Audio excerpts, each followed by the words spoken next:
In what could end up being the most impactful injury news from the weekend, Chris Finch reportedly suffered a patellar tendon rupture here late in Game 4 as Mike Conley inadvertently ran into him on the sidelines. Welcome back, everybody. I'm Dr. Brian Sutterer. My goal on the channel is to help teach you about the medical side of the sports world. Now, it's not often, in fact, I don't think I've ever done an injury here on a coach, but this is a patellar tendon injury that we typically will not see that often, and this could have huge implications just based on the recovery and what Finch is going to have to do in terms of being in a brace, being on crutches, and how that might influence his ability to coach and be on the sidelines for what is hopefully a long playoff run for the Timberwolves.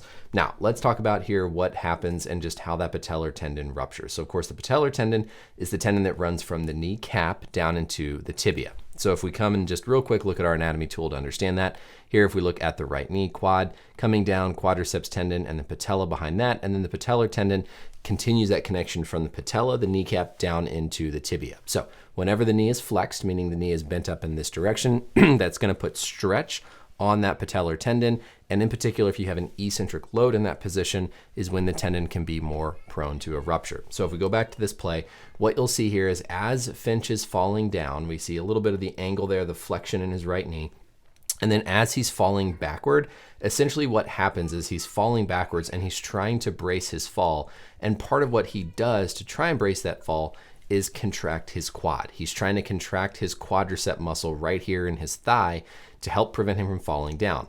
But because he's going backwards and he's already in that stretched position, he gets this eccentric firing. His quadricep tendon, patellar tendon are being stretched. He tries to fire and contract real hard against an eccentrically loaded tendon, and that is when that rupture is going to occur. And you can almost even see a little bit of a defect there where we can see that bump, that flattening in the front part of his knee as that tendon is already ruptured. And then of course we see him grabbing right at that area right away. You can almost tell like he's grabbing at his kneecap, like he knows something in particular really bad has happened right there.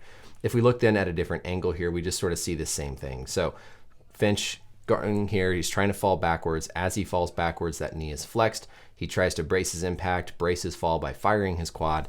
His quad fires, excessive load on that eccentrically loaded patellar tendon, leading to the rupture. And then as he's being helped off the court, we can see how he has difficulty fully swinging that leg through. So when he swings the leg through, he's trying to extend it out, and he's just using his hip, basically his hip flexors, to kind of propel the knee forward and then hope it just kind of swings out. But you can tell how he's struggling to really carry that right knee all the way through his gait. So let's talk now about just recovery. So this is an injury that needs surgery. When you completely rupture the patellar tendon, you have to go in there, typically repair, re-tie that tendon back together. In Finch's case, it could be a little bit more complicated. He's older. He might have a knee replacement. I don't know. Sometimes that can influence exactly how complex or what surgery has to be done.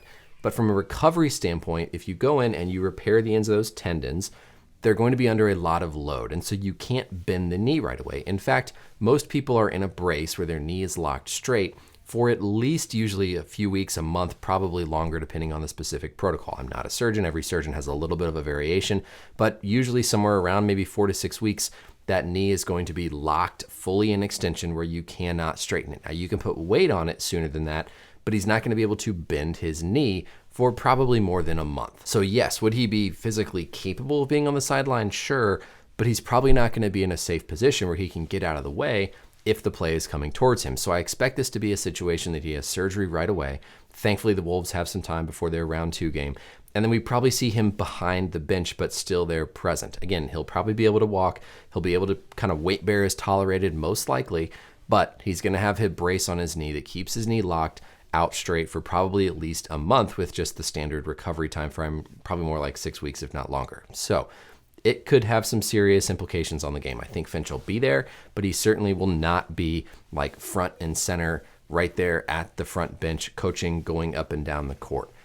This isn't something you can wear a knee scooter for because, again, your brace has to be locked straight to protect that tendon repair from getting stretched. So really just terrible, terrible injury luck for a team that's playing so well. The T-Wolves look unbeatable right now, but we'll have to see how they do when they don't have their primary man in charge right there on the sideline, leading the huddle front and center.